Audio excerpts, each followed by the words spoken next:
Did you know that Napoleon kidnapped the Pope because of political reasons?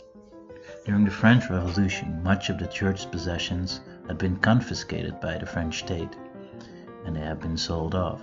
Moreover, the authority of the Pope was denied by the French revolutionary government, and the clergy had to swear allegiance to the French state. In other words, the relationship between the Pope and the French state had been deeply disturbed by the revolution.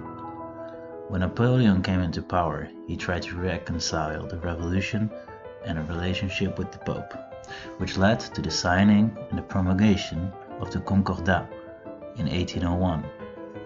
It, among others, stipulated that the French government could nominate bishops, but that the Pope could depose them.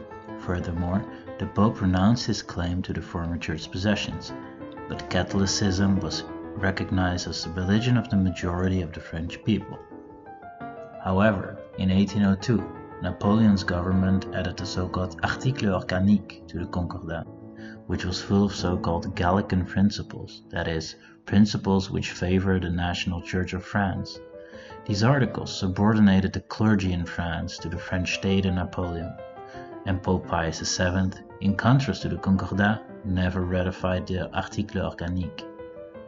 In 1804, Pope Pius VII tried to obtain the abrogation of the articles by being present at Napoleon's crowning. However, Napoleon did not give in. One of Napoleon's extravagant younger brothers, Jérôme, had married a rich American young woman called Elizabeth Patterson.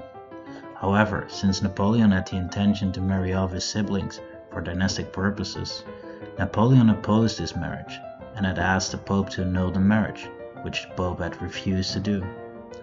Furthermore, Napoleon wanted the Papal States to be a part of the Continental Blockade, his trade embargo on the United Kingdom, which the Pope refused in 1806, on the ground that he, as universal pastor, should maintain neutrality.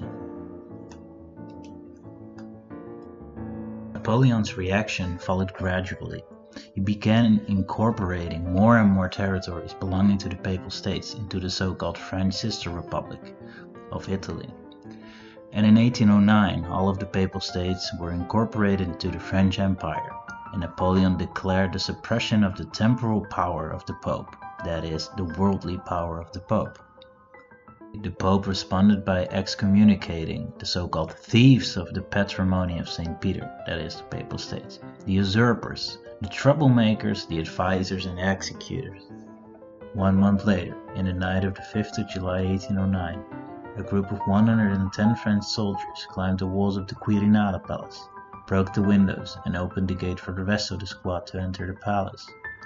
When the soldiers were face to face with the Swiss guard, the guard lowered their arms, since they had received orders from the Pope to not engage.